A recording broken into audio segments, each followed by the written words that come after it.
Today, I want to talk about a topic that's really tough, talking to children about death. I know it could be really tricky because you want to protect them. You don't want them to be overwhelmed with sadness. But did you know kids are often more perceptive than we think? When we give half or vague answers, it actually confuses them more. Here are some helpful tips to help you navigate this topic.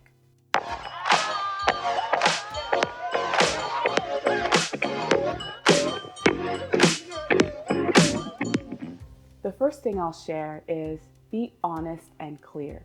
Don't use phrases like grandma passed away or grandma fell asleep forever. This actually creates more wondering and more anxiety and stress within your child. So use honest language like died.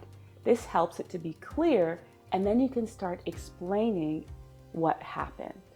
Tip number 2, use age-appropriate language like grandma's body stopped working or grandma stopped breathing. This really helps to have a concrete explanation for the child. Children often ask the same questions over and over again, so it's so important to be patient and answer these questions.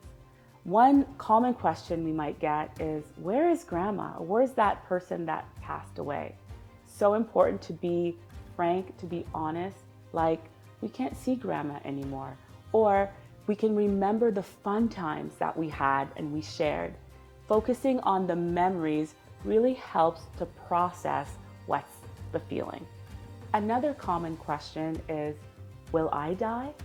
So important when we get this to reassure the child. For example, I know you're worried. I know it could be really tough right now for both of us, but reassure with, I intend to be here for quite some time, and I'm sure we're gonna have many fun times to come. Another question could be, does everyone die?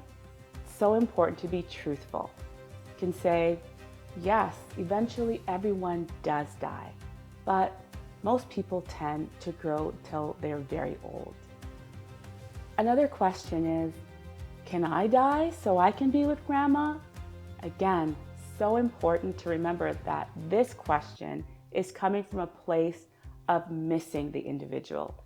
So again, reassure to say, I'm sure grandma wouldn't want you to die. I'm sure grandma would want you to live a happy and fun life and to continue to enjoy yourself by remembering all the precious moments that you shared. As you navigate these questions, you might notice different changes in your child's behavior because of what's happened. Sometimes you might notice your child might be overactive, or they might not want to do the things that they like to do, or even you might notice they might start to act out and play and recreate these different scenarios in their heads. So important to be mindful, to be vigilant, but also to be warm and caring and welcome all these questions, because it's through the questioning that they actually process and begin to heal. Another way to navigate this is to be real. If you need to cry, it's okay to cry. And it's okay for your child to see you crying. And it's important not to get stuck there, because when you're expressing yourself and your child is seeing some of the hurt, but then they're also seeing you do other things. And then you're giving them the permission unconsciously to be themselves, to be vulnerable. And the last tip I'll share is it's okay to let them know that you're feeling sad and that you miss that individual. So cherish the memories by looking at photos, drawing together, doing different artworks to even honor the memory of the individual. The more you do that, you are processing at the different levels that the child needs. I really hope these tips were helpful. Be sure to like or subscribe. See you next time.